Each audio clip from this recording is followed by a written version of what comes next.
everybody, welcome to Pedal Pushers. I'm your host, Zach. It's your lackey, Matthew. Oh, my lackey. We'll get to that. We've been found out, ladies and gentlemen. Oh my gosh. It's all a ploy to buy new pedals. Oh my gosh. This whole show that's called Pedal Pushers is trying to get you to buy something. Maybe they think it's about bicycles. Maybe. It could be. There is a Mythos bike pedal. Really? Yeah. Because Oh. when I first searched all of this, Yeah. I was like, Mythos pedals, and like that came up. Okay. I was like, huh. Huh. Well, It's a different, that's totally different enough. different business. It's fine. Yeah. So, anyway, how you doing? I'm not doing good, You're man. on the squirts. I think I got food poisoning. I'm pretty sure because I'm the only one in my family that got sick, and I was On the squirts is one of my favorite on the squirts. expressions. I'm riding the squirts. That's really where I'm at. So I don't want to get too graphic, but I was indisposed Saturday night really badly. I was spending time with the praying to the porcelain gods. Yeah, I think I've painted a picture Yes. for everyone. And now I'm dealing with the other end for an extended period. Yes. And so I hurt when it hurts when I laugh. Yeah. Right now, I'm so sore all over. But Great. it's really good because what else do I want to do except come to work and laugh? That's you guys right. make me laugh. I'm laughing all day, man. and so that's where. So I'm recovering. I'm feeling all right. I'm glad we can do the show today. Yeah. Quick turnaround. We're actually going to put this one up the next day. We're gonna try. Let's go. How are you? I'm fine. I'm sinusy because I mowed a yard. Yeah. And so not any yard. I mowed my It's yard. springtime in Nashville. We're in a bowl. But good. Yeah. I don't know. I was at NAMM last time. Yeah. You were about to go to NAMM. So I think when we recorded this. yeah, the episode dropped when I showed up. Yeah. To Anaheim. And there's lots of stuff. We did some newsletter stuff, and there's a video out there if everybody wants to know Oh yeah. your NAMM thoughts. NAMM shocked me. I did the most You did. clickbaity thing, and it it worked. Well, McKinley has been on you a little bit, Yeah. I think, to try to Step grow it the up. YouTubers. And how does that feel to do that? Do you not like that? Does I it felt feel a little dirty. Do you feel dirty? A little bit. You got to play the game though, Yeah. right? But yeah, everyone else does it. And then I got a couple complaints. It's like, this isn't shocking at all. It's like, it's all a bit. Come on. Yeah, Like, I thought it was. right. I thought it was pretty obvious, but I don't know. maybe next time we got to make it even more obvious. Yeah. So what's the arrow thing? We always have to draw an arrow. I like drawing arrows. Do you like I hand draw them. I really like the drawing ones them. on the Yeah. the photo? Yeah, I use the pen tool and I draw them. So when did that become a thing, and why is that like the definitive YouTube thumbnail? Arrows have been a part of lackluster graphic design for a long time. Teach me a story here, Zachary. No, I mean, I just remember when I started doing graphic stuff. Which is a passion of yours. Well, it's not a passion, but I enjoy it. I do Yeah. enjoy it. It's probably my favorite bit. Is Yeah. making art like that. And art. I mean, I use the term art very loosely, but that was just what every ad online, every banner Arrows. would always have an arrow. Well, your eye naturally will Yeah. always go to where the arrow is pointing. And even now, even when I do Instagram stories and stuff, I love those little arrows that draw themselves and go whoop, and they point to Yeah. where you want to go. I don't know. It's just the law of the land. But yeah, You gotta do arrows. anytime I make a thumbnail now, it's like there's empty space. I'll put an arrow there. Let's add an arrow right there. So there's lots of stuff on your damn thoughts, which we don't have to repeat here. No, You can go and listen to them. but it was good. NAMM was good, and we're gonna do it. We've re-upped our membership, Yeah. and I don't know when whenever we're able to get the booth. Yeah. I don't know when that starts. Yeah. But hopefully, Yeah, we should probably find out soon. Yeah, we're gonna do it. So, Yeah. All right. Well, what are we gonna talk about today? Well, you thought of this topic, and I think that this is very. This. I had an epiphany. You did? I did. I had an epiphany. I have lots of epiphanies. I apologize to everyone in my life because when I have one because I come over and I start. You just stop when you're walking and go, ah. No, I always start apologizing. It took me a long time to realize Yeah. epiphany started with an E. What did you think it started with? I thought it was an A. Oh. Epiphany. And like I would always see it written. And I'm like, what the hell is this word? Anyway, yeah. So what's your epiphany there? Well, whenever I have one, there's a convoluted, long-winded backstory to it. And I'll try to shorten it here for everybody. But there's a new Metallica record out, and I love Metallica. Yes. And so I've been learning the songs and digging on, playing hard. Yeah. And I've been talking about mesas and getting, awesomely heavy amps for a while now. Yeah. And I had an epiphany because I realized that most of my day, when I'm looking at gear, I think I'm stuck in an Instagram bubble. I think you are too.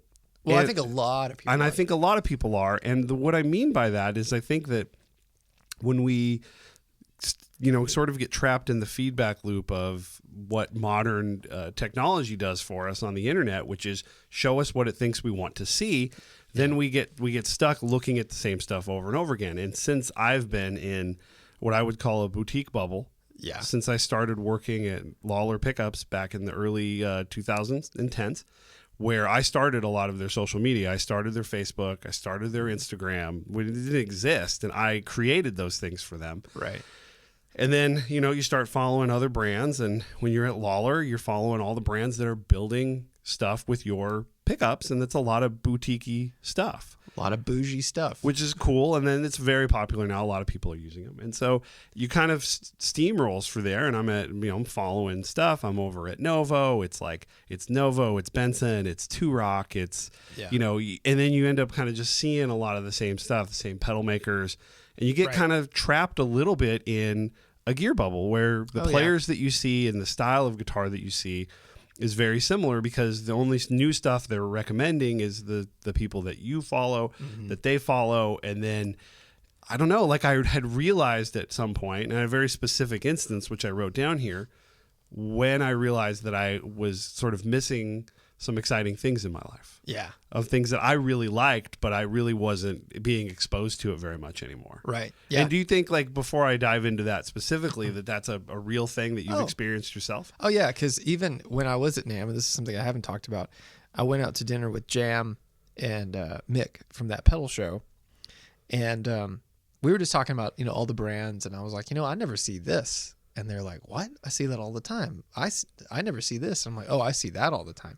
Wow. But talking about all the other brands, because, we're just like, what do you guys, do you guys ever see Walrus on boards? And they're like, yeah, we see it all the time. I'm like, well, I don't see it or whatever. And it's just because we're being fed these things. And that's just a general example. Because we'll have that. I mean, sometimes incredulously, where we'll be like, how come that one's selling so much? I never see that on any boards. Right. But of course, that's just what we're exposed to. And if the pedal's popular, it's going to be on a ton of boards. Yeah. It's like, Earthquaker is probably the largest pedal builder in the quote unquote boutique pedal builder in the world. Yes. Like bigger than JHS? Yes. Are they bigger than JHS? Oh, absolutely. Okay. And I don't think I see them on many boards that's fed to me. Yes. But all that sometimes comes back around to the point where I don't even I use Instagram. It's mostly for communicating with the people that follow us and stuff. Mm-hmm. But I don't like a lot of things. So there's no new information that you're feeding into it. Yeah, so I don't get shown a lot of new stuff. Yes. I'll get shown ads and things, but I don't get I used to see a lot of pedal boards and all that stuff because I would like those things, and I don't. Really, I just get fed really stupid videos now because those are the things reels. that I'm watching. Yeah, and then you see a reel, or you get sent a Cleveland meme. where everyone's wrecking in a intersection, and it's really funny. Great. But those things. Yeah, so I kind of discovered this for myself when. Nathaniel Murphy over at CME did a demo. Sweetheart of a guy. And an absolutely monster player. Yes. And he was doing demos of some Castadosa baritones. And he was playing Oblivion by Mastodon. Uh-huh. And it was fucking awesome. Yeah. And I sat there and I thought about it. And I'm like, how come I've never learned that song? I love Mastodon. Yeah. Right. But then I realized in my daily sort of, music consumption, I'm not exposed to anything tangentially related to Mastodon because most of the gear stuff that I follow has nothing to do with them. Not following ESP, not following whatever stuff that they're playing. I think I follow Friedman Amps, which Bill has a signature. They're doing Victory now. They're doing Victory now. But a lot of that stuff, and I'm like, well, how come I never see anybody that's on Instagram like doing one of their songs? And so for the first time in a long time, I decided, I'm going to take a guitar, I'm going to tune it so I can learn that myself. And it was so much fun. Right. And I was like, well, how come I'm not doing that? And I got it in my brain. I was like, it's sort of like you get kind of caught up, and I love playing my Benson and playing my Mythos, and I've got Earthquaker and Caroline pedal, all that stuff, and you get like kind of locked into a certain kind of tone and a certain kind of sound that people are doing, and then I feel like I've kind of gotten shocked loose a little bit, right? Because that was hearing somebody that's on a mainstream channel playing something like Mastodon, which is not necessarily what you're going to do to sell a pedal. No, or a Castadosa guitar. Yeah, exactly, which I think was really cool. And I've been really enjoying my playing, having a guitar tuned down. Right. I learned Sad But True for the first time because I never tuned my guitars down. Well, you could play it in standard. Yeah, but it sounds right. No, tuned it doesn't down. sound right. Exactly. So my point is that I said, I kind of like forced myself to like, I'm going to go follow Charvel. I'm going to follow Ibanez. I'm going to follow Schecter. Yeah. Like I'm going to go follow all of these things and just sort of see if I can shock your algorithm, my algorithm, so I can see more of this stuff. Cause I'm like, I really just wanted to like burst out of that because I realized that like I hadn't been playing like that for such a long time. I think it's just because what you're exposed to was sort of just a little bit like I'm like ready to throw myself more into a hardcore metal world and like kind of get back into that sort of thing. Yeah, it's definitely something that I don't even think most people realize is happening. Yeah, where and this is I guess going to transition into your next bullet point here, which asked if I'm in a bubble. Yes, which I think we've already kind of. Well, kind of. Yeah. I mean, I don't think I am because, like, and the reason I know that is okay. I think Instagram is in a bubble. Yes. But my mind's not in a bubble. Yes. So, and the reason I know that is because doing AMAs so long, people always are like, "Hey, what's the best this?" Like a tube screamer question. Yeah. Who makes the best tube screamer? I'm like, well, I hate to break it to you, but Ibanez makes the best tube screamer. They always have. And they always will. And like those sort of things, like, cause I think about some of my favorite pedals, and we did this in another episode, and like a lot of them are, I mean, really, if I want to break down all of my favorite pedals, most of them were and still are ones you can just go and buy anywhere in the world at any retailer, and they're not considered special or boutique. Yeah. Even though, like, it's so funny because like you look at what we do, look at what JHS does, look at what Earthquaker does. Mm-hmm. Most of these guys are making pedals that they're not boutique. I would not consider the majority of our stuff or their stuff boutique. But an Ibanez Tube Screamer is all through hole. Yep. It's very complicated. I mean, I'm sure there's a robot making it. Yeah. But there's the pots are on wires, like everything about it is way more complicated to make, but they're making a reissue of a pedal, you know? So, but it's just funny because we get so tied up in who does the best this or that. Yeah. And we forget like, I don't know. There's nothing wrong. Okay. There's a lot of improvements that can be made. Yes. But if you are mentioning what is the best this or that, then you're not wanting improvements. You're wanting this or that.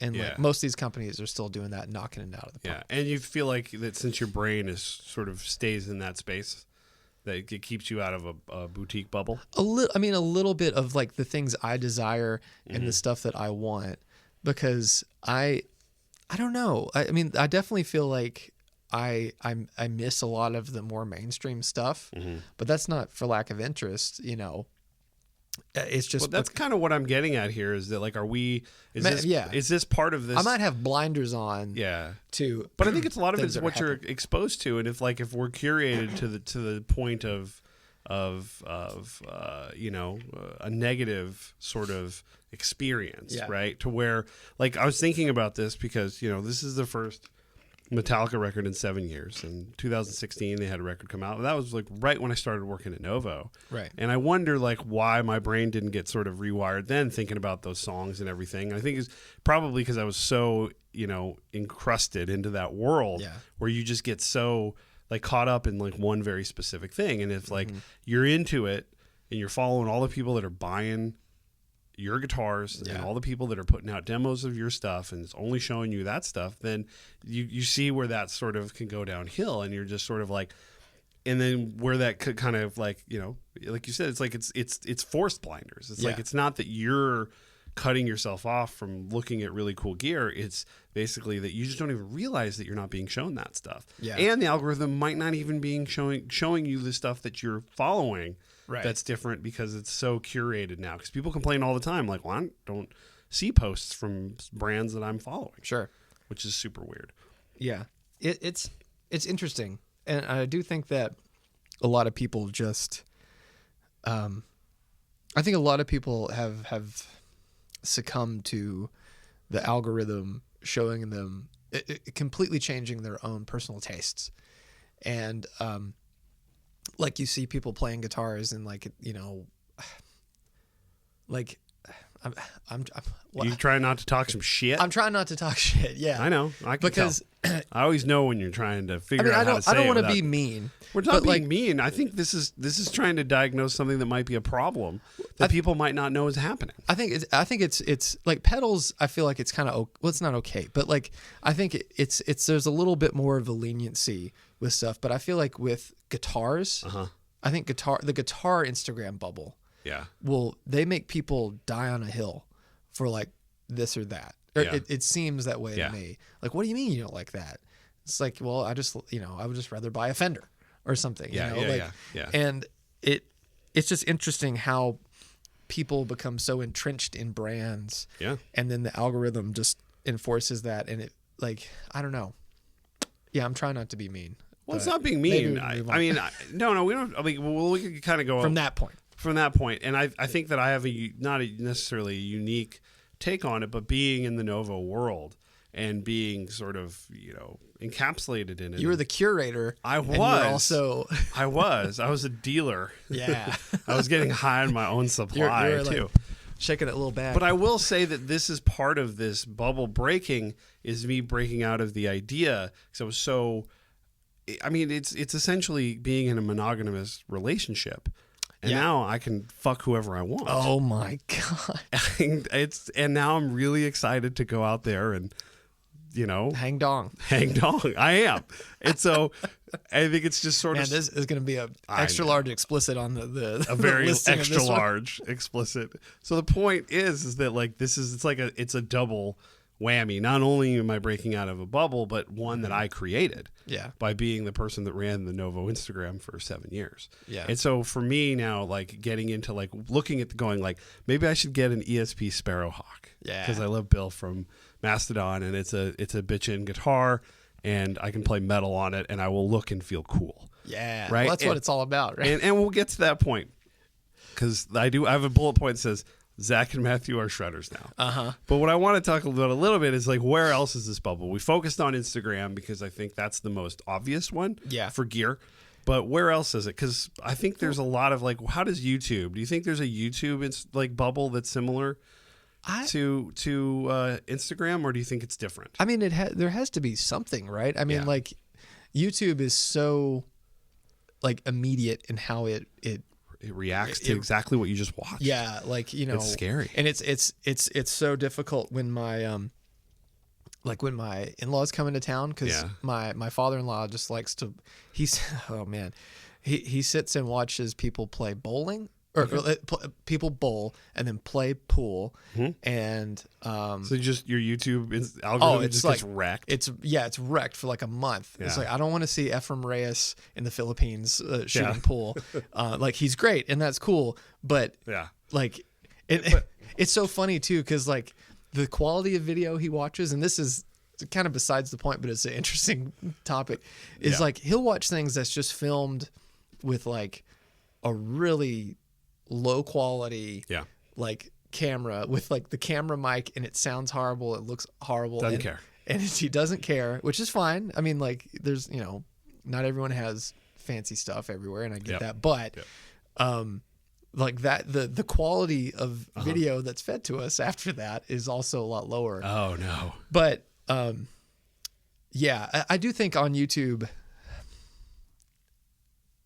I don't know. I feel like for me, I don't get shown a lot of stuff from outside channels. Yeah. It kind of sticks to the same ones. There's a few things that'll pull from, but I watch so many different, like I've said before, I try to enjoy many non-guitar related things. Yeah. That the things I do see seem very succinct, like, whether it's model making or cooking, like binging with Babish and things like that. Sure. Like those things that I see are totally different. And so my algorithm on there is like... Well, that is a funny thing, because like I watch a lot of on YouTube. I'll watch a lot of Destiny videos. Yeah. I watch a lot of like Zelda videos. Mm-hmm. I'll watch a lot of wrestling and sports stuff. So it mixes in, but Instagram is like all guitar. Yeah. Because that stuff doesn't translate as well to Instagram. It's just pictures. Right. Yeah. So it's a little bit different, or it's other stuff. But I do think that there is a little bit of a bubble in the sense that, if there's certain shows that you watch and those are the only ones that you watch, it's like you're going to get caught up in any kind of like in all that the spoilers. in that in that circle of like, this is the stuff that, that these people like, and then it's the stuff that they're going to be interested in. And it's, Rhett's not doing a breakdown of 5 Ibanez guitars. No.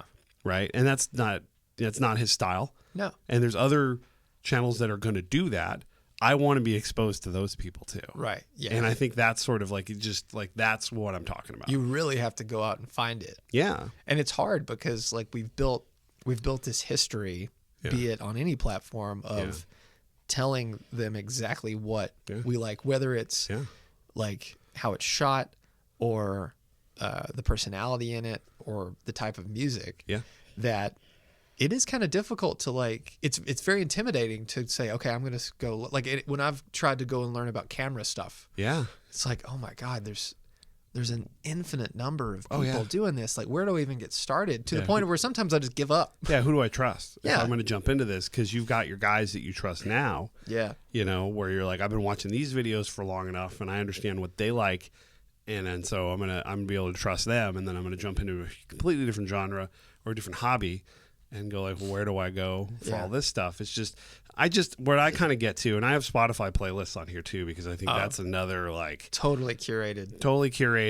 When are you actually gonna when are they gonna like recommend you something that's gonna like blow your mind, that's gonna be outside of what you normally like to listen to? I listen to a lot of recommended playlists, and I'd say maybe 1 in 10 songs are something that I like, or something from that I maybe like, or is from a band, or someone I've never heard of before. Yeah. Maybe not even that. Yeah. So it's very infrequent. It's very infrequent, and so I feel like I'm trapped. That's the place where I feel most trapped in a bubble. Is in music, because it's like I'm listening to stuff and it's like, oh, I've been listening to this for like 3 years. Yeah. And but see that, and then I think that was where. This is our AI generated nightmare. It's only going to get worse. Well, yeah. Yes. And I think we'll see, right? I think that this is what all this is. This is just predictive, sort of what you're going to like. And I feel like it's going to get worse. And like, I'm not going to be like, crusty old man here. I'm going to be 43 in a month or two. Whatever. What day is today? The 20th. Yeah, 2 months. I'll be old man, 43 years old. And I'm thinking about it. I'm thinking about like how we used to, and I think everything has always been curated by something. Oh yeah, right? If it's a guitar magazine, or if it's a radio, if it's the radio, Casey Kasem, fuck that guy. And then if you're going to the record store, and Warner Brothers paid to have the ad up front, it's always been that way. But I still feel like there was something about that was at least like, I think that you were exposed to different things because they had to appeal to so many more people, because they couldn't target as finely as they do now. Oh no. So if you go you're picking up a guitar magazine, And even if you're disgusted by this young whippersnapper that's on the cover that you think is ruining modern guitar playing. Are you talking about Tim Henson? No, I'm not talking about, like, I guess if his new signature model sold out everywhere. So who gives a shit? I think Tim's great. Who gives a shit what anybody thinks? If people want to buy a guitar and play guitar because he does, then that's awesome. It's rising tide lifts all boats. That's right. Thank you, Tim. Sell shit for everybody. I love Tim. The point is, though, is that, like, you just, if you got one of those things, you would see, and hopefully it was a good magazine that was going to feature Premier Guitar, like Premier Guitar, that was going to feature everybody. But you had a chance to be exposed to new things. Yeah. And if you were listening to the radio, if you got lucky and you had a good radio station to listen to, you would hear more stuff. And even back in the day when MTV played videos. Oh yeah. And they would play metal at the same time, like the old days where you could watch MTV and see Madonna and Dr. Dre and Mary J. Blige and Prince and Metallica on in the same block. I mean, I remember they used to do that. Even in the late 90s, early 2000s, late at night, they would show all the new, like, that's where I heard of Sparta for the first, like, at the drive-in. Was that 120 minutes? Was that still when they had that show? It was late. There were so many changes that they made over the years. Yeah, but that's where I first heard At the Drive-In. I saw At the Drive-In in Guitar World. Oh, really? I saw a Guitar World ad talking about Omar. And I was looking at him, and I thought they just had the look. Like, I saw a picture of them. I said, I don't know, this looks cool. Yeah. And I read the description, and I went that day and bought the record. Because I said, that just sounded, it sounded like something I would like. Yeah. Because of the way they talked about it. But it was fucking Guitar World. Yeah. That sold me on those guys. One arm scissor. $6.99. That was when they were aggressive, and there was like $6.99 for that CD. I bought so many.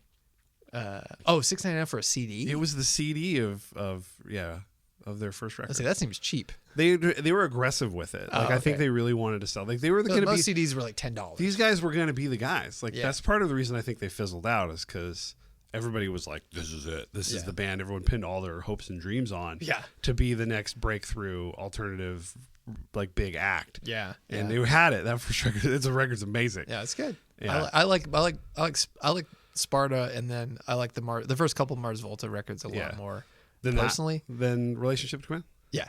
Yeah. I mean, I liked At the Drive-In okay. Yeah. But I think I liked the experimentation of the Mars Volta a lot more, and like the more I thought the other guitar player who sang in Sparta, I liked his voice a lot more. Like for those that style. Sort of songs. Yeah. But the point is that, like, anyway, the point is like just being exposed to new stuff. You could find stuff if you were willing to look. I think of the fact that, like, I discovered Mastodon at my favorite record store, Boo Boo Records in San Luis Obispo. Shout out to Boo Boo. Shout out to Boo Boo. And there was a recommended section, and it had a Mastodon thing, and it had Leviathan. And it said, for fans of, like, Metallica meets Rush. And I was like, that's a great description. I'm going to listen to this. And I was like, holy shit. And I bought it right then and there. I missed that. One thing I did when I was, oh my God, I spent so much money on CDs when I was a teenager. I used to buy, like, probably 2 a week. Yeah, I would at probably the height of mine. At least, like, payday, I'd go buy 2 CDs. It's like $30 a week. That's a lot of money for an 18-year-old. Yeah, I would go buy CDs and then go out to eat. Making $5.25 an hour. I spent $30. But I would buy, because I was, and this is like about, like, I mean, we're not that far apart in age, but I think we're far apart enough to where you didn't probably do this. Yeah. I would go buy, like, pop punk and, like, punk record compilation CDs. Oh. And because, like, you'd go to Warped Tour or something, and they would just give them to you, because there'd be all the labels there, and you get handed out, like, something like 15 songs on it. But I would just go to Sam Goody or whatever it was at the time, and buy these compilation CDs, and that would be like that was my Pandora, your sampler. Yeah. So I spent so much money. I have a ton of those. That's fun. Like, back home. But I think that's sort of where, I don't know if there's I don't know if this is an old man yells at cloud, and all the younger guys who are listening, help us out here. Leave us a voicemail, like, on how you discover new things. And, like, if you found a way to, like, trash your algorithm, or you're out of a bubble, and maybe it's if you're younger and all your friends and you're talking about music all day, it's like it's listening to you, so it knows. Anyway, Jesus Christ. I mean, it is. But it is. But like half the time we're just showing each other pictures of our kids and like, and so if you're 15 and you're talking about music all day, you're probably an easier way to learn about stuff. Yeah, and that's part of what could be the problem here. But I think that there's something about like a real world sort of encountering of stuff. Right. Yeah. Where you're encountering it. More honesty. Yeah. You're just seeing it. You're out somewhere versus, where you see it now, which is like, you're hoping that your Discover Weekly playlist on Spotify will show you something. And if it does, it might show you a new band, but it's going to be pretty similar to what you already like. Was there anything when you were growing up that you introduced to a friend, music related, that like blew their mind and then changed their whole like pathway of music? Because I have it happened to me. Oh, okay. Yeah, absolutely happened to me. So you wanted me to go first? Sure, go ahead. So my brother, who is the coolest person in the whole world, Eric, if you're listening, Eric, you're the coolest person in the whole world. We've just been texting about Nuno Betancourt for the last 5 days. So I remember, I think it was Christmas '97, he bought me OK Computer. Oh, okay. And I was a very, very stickler for just hard rock. Like I was a Metallica, Corrosion of Conformity, Alice in Chains, Soundgarden.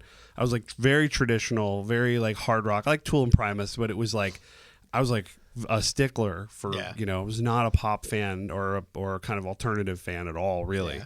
You're like, what is this, Oasis? Yeah, I was like not into. And my brother listened to like everything. He loved like Dave Matthews Band, and he loved like I even thought Smashing Pumpkins weren't hard enough for me. For the most part. Yeah, I agree with that. Okay. I mean, I like Pearl Jam, but, it's like, I know. So, but he bought this for me. He said, he gave it to me and he said, trust me, you are going to love this. Yeah. And I was like, I remember seeing like the video for, I remember Creep back in the day, and I thought it was all right. Yeah. Wasn't a huge fan of it. And I remember Fake Plastic Trees and some of the singles and it wasn't my lane in '95. Yeah. And then he gave it to me and I put it on. And I listened to Paranoid Android, and it was done. Yeah, I was like, "This is incredible." That album's incredible. It's but perfect. he on a lark, he just like he knew. He was just like, "I just think he's gonna love this." I was just like, "Matthew, here, listen to this," and he blew my fucking mind. And like, that's awesome. Just like, and I swear that's like, I went on the whole tangent after that. I got into everything I possibly could after that. So thank you, Eric. You have a huge Kid A tattoo on your chest. I wish. That'd be fucking sick. Which I love. Kid A is so good. All right, what happened with you? So I might have been 16.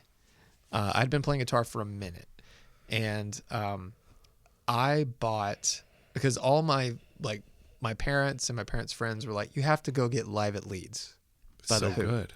Right. So good. And so I was like, okay. And then I got it, and I was like, because I had listened to The Who. Yeah, yeah. But I was like, oh, okay, no, this is special. This is really good. It's the best album by them, by far. Yeah, like absolutely. The records are good, but that is unbelievable. I love it. So in high school, my best friend, childhood best friend, Ben, he played bass. Yeah. And I was like, have you listened to The Who much? And he's like, not really. And I was like, well, here. And I let him borrow, because I bought like the deluxe double, like the whole. Gotta have the big dog. And it's so much better. There's so many more good songs on it. And he immediately went out and bought a copy, and he said, every time we play, because we were in bands together, and he's like, every time I even plug up my bass, the first thing I think is boom, boom, boom, boom, like to tune his Heaven bass. and hell, baby. And he's like, it's just funny. He said that totally changed like how he was like thinking about music. And it's just funny. That's great. Because like those are the things that happen to us. Yeah. Because like I'm sure that still happens, but I'm sure it does. Because we would be like, hey, have you seen this riff? And we'd play riffs for friends. Yeah. And, like, or those things. And I mean, it still can happen. You could be like, send a YouTube. We're just link. old. You just send a YouTube link to somebody or a Spotify link. It still happens. Yeah. Obviously, it still happens. It's not like that doesn't happen. But I think that it's just no one's giving anybody CDs anymore. No, or it's like it took a little. It was back in my day. It was work. You had to go down to the store and you had to have money and you had to buy yourself. But I gotta say that's I'm gonna be an old man here and say that putting in that effort meant that you had to decide you liked something. Mm-hmm. And if there's a new band that you get into now, you have access to their complete discography immediately. Yep. And I can tell you. I remember the day where I went and I got like the Led Zeppelin records. And I remember like deciding, I think today I'm going to get Houses of the Holy. Because you had to do that. Right, yeah. You didn't just have it. Like you had to decide to go get it. And like that was really like that's a different experience. And I'm not saying it's better. Right. I'm saying that's got to mean something when you're trying to figure out all this stuff. It's more transformative. Like, I think so. And it totally, because I have a younger niece, and when Stranger Things came out, when Stranger Things did the whole Master of Puppets thing, like she like fell in love with that song. Yeah. And I was like, have you listened to the whole record? And she was like, huh? No. I was like, what? And so she was at my house with my mom. And I had my guitar and I was like just playing like Metallica riffs I knew, and she's like, that's really cool. I'm like, yeah, get on Spotify and just listen to all of it. But it's funny because when you have to like physically go buy it, you kind of like, you've committed. You're like, I've spent this money, I'm gonna listen to this. Yeah. And I mean, I bought a lot of CDs that I hated. Yeah. And I don't know, they're still in that big CD I've like got folder. them all. So we're way off. I mean, we're still on topic here. That's fine. We're only 35 minutes in. We're doing good. But the whole discourse is trying to figure out in this digital age to like have those moments of discovery, to like find new things that you want to listen to. Like, how do you find them nowadays? Where do you find them? Like, how do you break out of this bubble when it comes to gear? I think you and I right now are in our own little bubble. Yeah. And I call it Shred World. Yeah. Like now, since I've kind of gone down this road, and I'm still, sort of trying to decide what amp I'm going to get, and listeners of the show are tired of hearing me talk about 100 episodes in before I buy something. It's that's gonna be a really big show when I finally buy it. Right. Yeah, but I got to sell all my stuff first. Everyone's tired of hearing about it. Like, Matthew, just sell your shit. I'm so tired of it. But both of us want to play hard and fast. Yeah. Right now. And, I think, you've got the Soldano. Yeah. And I plugged in my McCarty, which has Lawler Imperials, and it did the job. Oh, yeah. Right? And you've got a couple guitars that can do the job. I have a lot of guitars that can do the job. But I want to be inspired. Yeah. And I think that's what we're getting at here with gear purchasing and trying to break out of that bubble, is that I want to be inspired a little bit by some of these other players that I haven't been thinking about as much because of the bubble I've been in. And just texting my brother about Nuno, and you and I talking about Metallica stuff. And Mac likes all this shit, which is great. It's loud and fast. He's into it. It's great. So it's been really fun trying to figure out what we're going to do next. Yeah. Well, yeah. I have a few things. I know. I'm watching a bunch of stuff on Instagram. I know you are. You know what I'm waiting for? What? I'm waiting for that moment when the Reverb seller sends me the offer. Oh, that's what you want? Yeah, because sometimes... Oh, you said watching on Instagram. You meant watching on Reverb. Did I say Instagram? You did. Well, we talked about a lot of Instagram today. Reverb, yeah. That's fine. You're waiting for them to go like, hey. Because sometimes, they don't have the make an offer button. But if you have a big enough shop, you can make an offer to the watchers, and that's what I'm waiting on that. But you're leaning towards this, like a super strat kind of thing, right? I really just want, I don't know. I mean, I know. I've always wanted it. I want the Kirk Hammett signature guitar. I've always wanted one. I know. I've played them like on and off. Literally, Metallica, for me, and I don't know if many people know this, I got really in, when I started playing guitar, it was Clapton. Yep. Like all I wanted to learn was Clapton. Yep. And then I just kind of discovered Stevie Ray Vaughan, and then Metallica. Ooh. Yeah. And I bought every tab book. I think I might have had like 15 tab. I had a ton of tab book business in business. Hal Leonard, they loved me. But that's all I did. And I was telling you the other day, I found I have a cassette tape of me practicing all the Ride the Lightning riffs. Oh, that's so cool. But I think I want one of those. Yeah. So I don't know. I know. I've been in that, like, I've kind of like rediscovered, because majority of they'd say like probably like 2005 to 2010, like before I got my Telecaster, like I mostly played, James Hetfield, right? That was the way I played. That's kind of what I practiced. That's what I did. Got a Telly, started working at Lawler, started listening to Too Much Black Keys and White Stripes and St. Vincent, which is all terrific. Yeah. But I kind of just didn't really play as hard and fast as much. And I'm kind of like ready to kind of dive in. Yeah. I really realized that like I just want to be James Hetfield or Billy Gibbons, and I kind of just want to switch it on and off. Yeah. Those are the two things I want to do. And that's when I'm happy. Yeah. And honestly, I think that's when I actually sound good is when like I kind of in those two spaces. I think everywhere else I'm kind of not unsure of myself, but when I kind of strip it down for myself, that's where I want to be. Yeah, you're not playing acid jazz or anything. No. So, with James, there's a lot of ESP guitars to go for. A lot of pointy shit. Uh-huh. And, I'm hoping that a lot of impractical guitar cases. A lot of impractical guitar cases and stuff that, as Devin would say, you get some stunt guitars, but which I get. So I could go Les Paul custom like Burley. We talked about this on the show, but I just need Cesar to come through. That's what we want. Cesar, make it happen, bro. Oh, it's not going to happen. Oh, man. James not going to. I know. Oh, well. All right. But something to think about. Leave us a comment, or if when this is on YouTube, or wherever, and let us know do you feel trapped in a bubble? Do you need someone to burst your bubble, pop you? Oh, let's pop your bubble. Wait, no, that sounded bad. But yeah, whatever techniques anybody has out there, any places that they are, where they feel like there isn't a bubble, where they go for their music news, where they go for their guitar news, like how do we get out of that? Or we just turn it all off. Yeah, and don't even. I'm gonna really try to start putting my phone away when I get home. Do you know what I did the other day? Did you lose your phone? No. I wanted to watch some videos, and like I didn't want to look at my YouTube, so I like used Allison's YouTube. Oh yeah, in order because she doesn't like watch it much. Just so I fucked her whole life up. Why are there all these runway model videos popping up? No, her stuff is like all like house stuff. Yeah, like house 15 cool hacks to. Yeah, exactly. Or actually a lot of Little Mermaid because of all the videos that.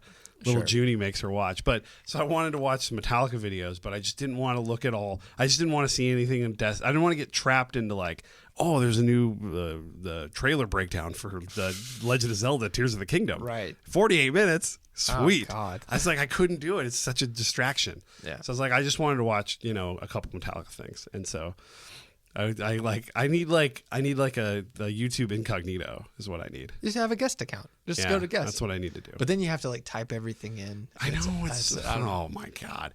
But are you going to put your phone in a box and like so you can't look at it when you get home? I probably should. But I'd have to take off my smartwatch. But what if I text you really funny stuff? Then like I'll at night? see it tomorrow. Oh, man. I have started not answering work related emails as much. That's and really no good. texts. Like Friday through Monday, unless it's really important. I only answer yours, right? Because I assume that you want an answer from my boss. Where's Timmons? Okay, all right. So, burst your bubble, people. Burst it, pop it. All right, go pop yourself. So we were alerted to the greatest piece of feedback that we've ever gotten. Oh, it's really good. That anybody's gotten on any show. It's really good. Before I read this, shout out to Thurman. Yes. Thurman's 7'5" now, I think. Yeah, he's about 8 feet tall. Thurman is a friend of mine. I met him when he was like 9. Yeah. He came to the Novo shop. Good kid. Great parents. I think he's got to be 15 now, I think. Something like that. It's like it's so I don't know what crazy. And there was a picture of him with Rhett at the 2020 Damn Show. And then at this last year's, and he's taller than Rhett. Yeah. It's wild. He's a weed. Yeah. So I got to teach that kid how to dunk. I'm getting that guitar out of his hands. I'm making some money. We got to get him in the NBA. But man. He posted this on his stories last night because he saw this feedback for this show. Yes, he did.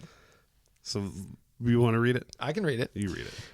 Here we go again. Just what we needed. Another self-shilling pedal builder and his lackey telling us about how great his pedals and pickups are. Self-promotion is so boomer. At least Brett's skull won't guest appear. 5 stars. So this is a bit, right?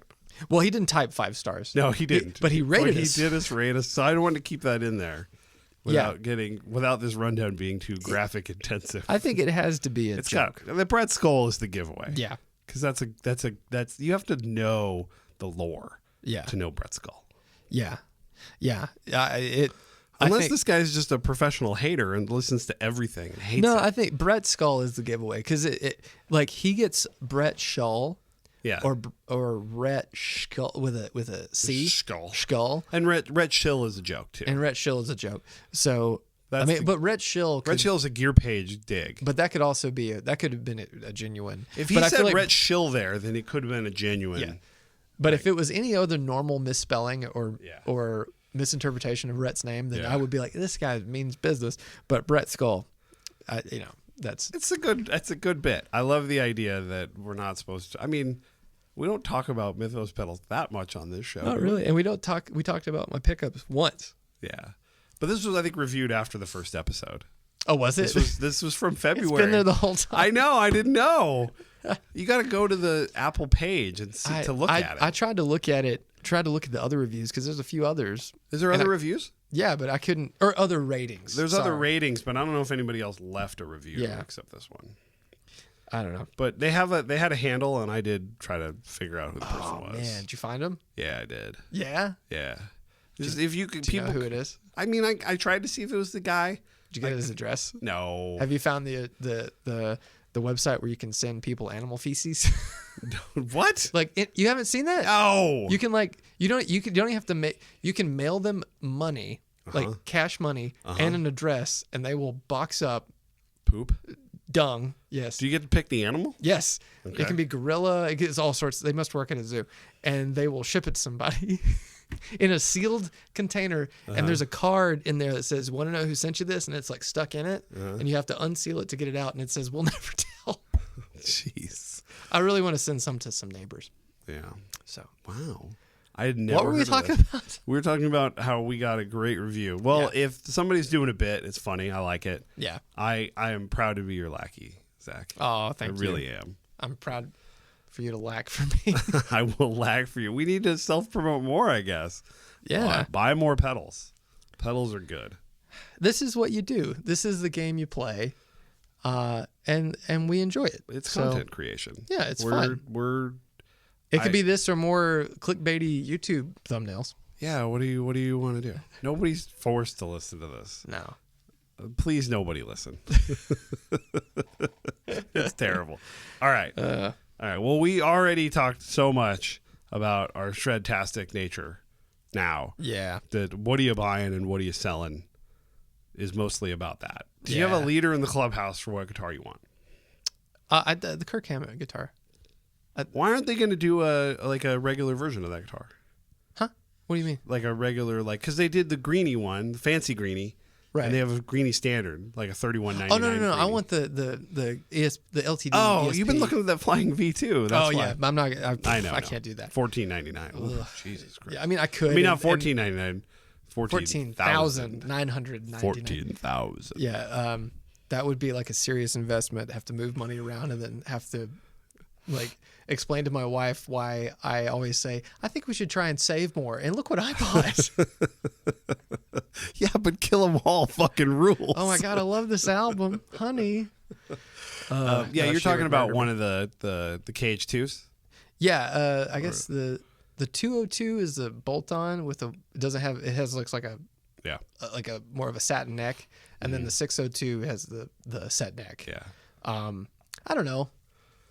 I need to go play them. That's that's another part of this. It's just you get, if you're just going to Carter's and shit, we got to go play a lot of this stuff. I'm seriously looking at that Sparrowhawk. I like the body shape. I love the build. I want to put 10 to 52s, tune it to drop C, and just hammer. Well, you can always, hammer. buy it from, somebody, and if you don't like it, return it. Most places have good return policies. That is true. And I do not condone renting gear that way. I think don't buy things with the sole intent of returning them. I know that people, I'm sure, do that. Yeah. But that's please lame. don't advocate that as a person who sells things. Right. No. I don't. But I do think it's always good practice whenever you're buying anything if you can't go try it. Yeah. To make sure there's a solid return policy. Yeah. And there have been a few times where people have bought Mythos stuff and are like, "Look, I just really don't like it." I'm like, "What?" Yeah. I mean, that's fine. No. And I'll take it back so long as there's not Velcro all over it. Okay. And the box isn't torn up. That's fair. Pretty normal. Yeah. Pretty I agree. a nice return policy. That's what I have. I see. I mean, even if my thought process, which I'm going to buy this and I'm never selling anything. Just even thinking about it, it's okay if you buy it and you don't use it as much as you want to. and then you end up selling it. It's okay. Yeah. I don't have that mentality. What can I say? I'm trying to break out of that. This is just the Sell therapy everything. section. This whole show is just a therapy for me to learn how to sell things. Yeah. Matthew Timmons needs to learn to let go. That's what it is. You selling anything right now? Uh, I think I might sell my Carmen. yeah, no, I kind of like it. I like it, but also like if I get a fancy amp with a Yeah, you won't play it. no, I know me. I won't No. play it. Trade it. I could trade it in. Yeah. Yeah. I don't know. I don't think I'm selling anything. No. Because I did some trading for that 73 Les Paul and got a cool thing that I Yeah. can't talk about. Well, now you've done it. Uh, Then people are going to be intrigued. yeah. They're going to wonder why can't he talk about it. Yeah, you'll find out. Yeah, you'll find out. In Whatever. like a When year the and a half. statute of limitations expires. Oh, I know what I am buying. Oh, Well, what I'm buying that I'm actually buying is the new Two Rock. oh, you are buying that. So I emailed or I text Eli and said, "Here's the finish I want." Like the deluxe. vintage deluxe with Yeah. the covering and the grill cloth and the spec 'Cause- and the speaker. That's terrific. So- You getting the 115 or the 310? 115, 35 watt, I am 115. very happy that you went with 115. Yeah, 'cause And I don't have not it. just because we have the Joey here as well. Oh, we which didn't is- talk about that. Which is on a loan. Yeah, Because that's people a were loan. asking you if that was yours. No, so yeah, quick sidebar right before we wrap this Yeah, up. we're almost done. The Joey signature amp, we got it. Yeah. It's so cool. It sounds great, but it is not mine. It is. I don't know if it's the final prototype, but it's the one Yeah. that he sent out. Premier Guitar had it. Joey had it. Did all the videos with it, and it was like the demo model. But it's technically just one of the final prototypes. There's Yeah. a few things about it that's different. No, nothing sonically different, but just construction wise. And Eli was like, "Hey, I just think you should kind of steward it, take care of it, and use it. And then if they need to move it And somewhere. if they need it back or But we're whatever." glad to have it. Yeah, It sounds terrific. I love what Two Rock does. I think a lot of people might find some of that a bit disingenuous because I get a lot of questions about other amp manufacturers Yeah. who make similar things. Yeah. And I truly believe that Eli and those guys make some of the best amps, period. Uh-huh. And they're just really incredible people. So Well, it goes a long way. I'm happy to support them anyway. Goes a I long can. way. But yeah. Excited. 35 watt, 115. Yeah. I think it's going to be a boost. Yeah, like a cream suede with the oxblood grill. Have mercy. There you go. So, All right. yes. So there you go. We got that. When's that coming? Probably like 2 18 years. months? Yeah. Yeah. All right. Well, So we'll still be here. Well, Maybe. we will. I think things are hopping right now, man. Yeah. The industry's I feel like we're in a good swing, you know. I think NAMM was good for people. We got the orders coming in. Seems like things are moving for everybody, hopefully. Fingers crossed. It's good. All right, you want to tease anything? Let me open my can. I'm thirsty. Oh yeah. I'm hurting over here.